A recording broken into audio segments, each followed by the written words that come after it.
Баягы улуу инсандар, улуу дервиштер деле айткан экен го. Бул дүйнөнүн кызыгын кол шилтеп таштап кетким келет дегенде. Бул дүйнөнүн кызыгы бир тыйынга кымбат болуп калган кез болот. Адам ушунчалык бийикке көтөрүлөт, мына жалган дүйнөм баары бир болуп калат. Бул кызыкчылык калбай калат. Жана бүгүн эле айтып аткан жерим жок. Ошол 14-жылы Изник деген шаарда, Түркияда кыргыздардын, баатырлардын күмбөзү бар.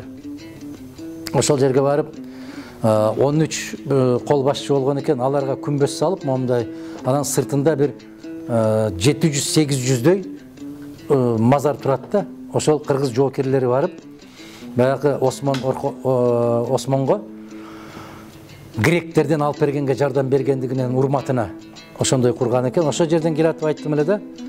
Жашоодо эч бир кызык калбагандай, жүрөгүм үн чыгарбай ыйлап келди депчи. Жүрөк көп ыйлайт, балдар. Көз жаш көрүнбөгөн менен жүрөгүң көп ыйлайт, көп сыздайт. Мен ошон үчүн айтам, жүрөктө тилинбеген жер калган жок деп.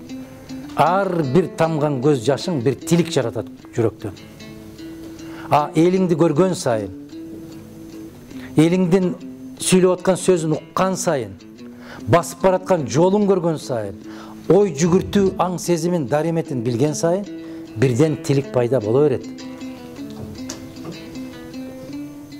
Муну кайдыгерликти биз токтотушубуз керек. Анан бирөө келип жасап берет, андай болбойт. Революция жасаш керек дейт. Мен канча мезгилден бери айтып келем, революция адамдын ички дүйнөсүндө жасалышы керек. Көкрөктө жасалышы керек. Кече шайлоо мезгилдерде айтып аттым мен. Шайлоо бүткөндөн кийин ак таяк, көк таяк болуп кубалашпай, көргөндөй айткан экенмин. Калемдин учу менен маданияттуу революция жасайлы дедим мен. Калемдин учу менен. Ал добуш берүү менен. Эгерде ошол баягы 3 бийликчил дегендердин казанын оодарып койсоңор, ошол күнү накта революция болот деп айтып жүрдүм, угуп аттыңыздар. Мен ушундай күч колдонууга ким тарабынан болбосун караманча каршы болуп келгенмин. Күч менен келген киши көп тура албайт. Күчкө таянган бийлик көпкө чыдабайт. Мына ушундай. Караңыздарчы, бизде ушундай бир цикл пайда болуп калды. Көтөрүп, ошол деңгээлге жеткирдиле. Абсамат Масалевич. Келип, Абсамат Масалевичтин мыйзамсыз, баягы шайланган жеринен бюллетендерди эптеп, катып чыгышып, уткан жеринен утулду кылып чыгарышып койду. Ким? Өзүнүн көтөргөн жигити. Ал жигит эмнени көрдү? Өзүнүн өкмөт башчысынан ошону көрдү. Киши келип, Атамбаевди премьер-министр кылды, өзүнүн өкмөт башчысы кылган кишисинен көрдү. Киши келип, өкмөт башчысы болуш түшүмө да кирген эмес деген Жээнбековду алып барып өкмөт башчысы кылды, өзүнүн өкмөт башчысынан бу киши да көрдү. Эми бу киши дагы кишиде кандай болсо, ошондой болуп келди. Ушул айлампаны токтотпойлу садакаларым. Токтотпойлу ушул айлампаны. Анан мындай бир жаман бир атта калгандай, бүт баары 61 жаш. Акаев кетти 61-де, Бакиев кетти 61-де, Апчемди мен эсептебейм аны. Атамбаев кетти 61-де, бул кетти 61-де, бул токтотпойлу.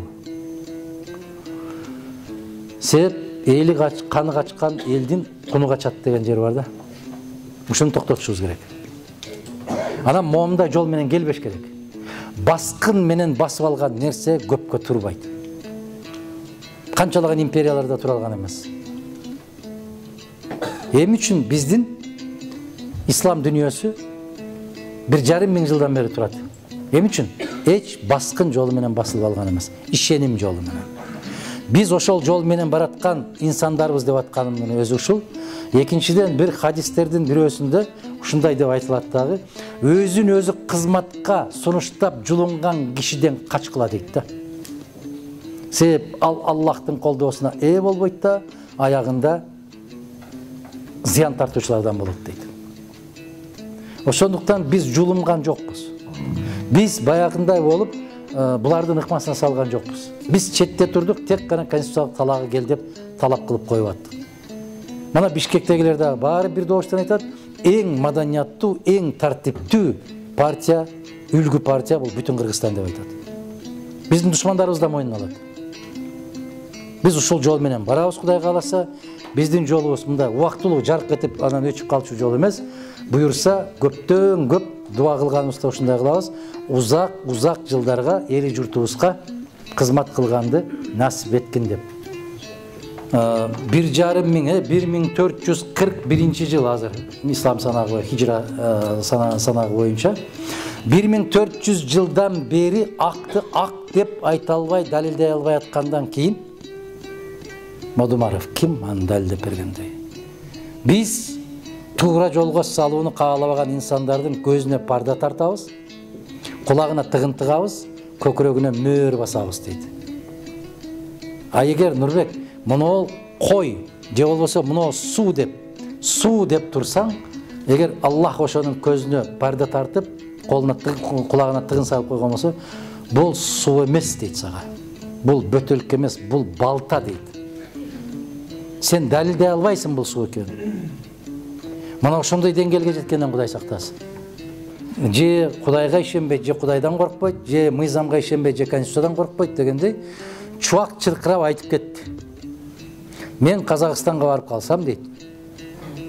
Аны чакырат эле билесиңер, Өзбекстан аябай жакшы көрүп чакырыш эле. Нечен миң, 10 миң жиналганбы, башка жиналганбы, ошол жерде баягындай даават болуп, насаат айтылып аткандан кийин казак жигиттер чуркурап атат дейт. Аксакалыбыздын канында кыргыздын каны бар, биздин жерди кыргызга берип жиберди деп. Уктуңарбы ушул сөзүн? Ишенбейт да. Ишенбейт. А кайдагы бетин жуубаган бир киши чыгып 2 мүнөт сүйлөп койгон экен, ушул күнгө чейин туу. Мен айтам сиздерге. Мына ушул тилекке каршы биз көрүп калабызбы, көрбөй калабызбы? Кийин барып кече дагы ушуну айттым. О дал ошол жерге Кудай буйрса Модумаровго эстелик тургузат. Себеп ошол мамлекеттин жерин бизге алганыбыз үчүн. Мага 150 кишинин кол коюлган гезитке чыккан кагазын көрсөтүп берди. Мана. Сизге терең ыраазычылык, дал ушундай чечип бергениңиз үчүн деген рахмат, ыраазычылык каты бар. Бизде бир гезитти аябай жакшы сөз менен жазса мени эч ким окубайт дагы. Бүргөнүн изиндей болгон гезиттин астына кичине кылып жазып койсо ошону таап окуп алат да. Анан көтөрүп жүрө берет, ушу гезитте ушундай деп турган. А үстүндө эмне деп жазылыптыр, көрбөйт. Ал болбойт, аны айтса болбойт. Ошондуктан эми ар бирибизге инсап берсин, жараткандын колундабыз.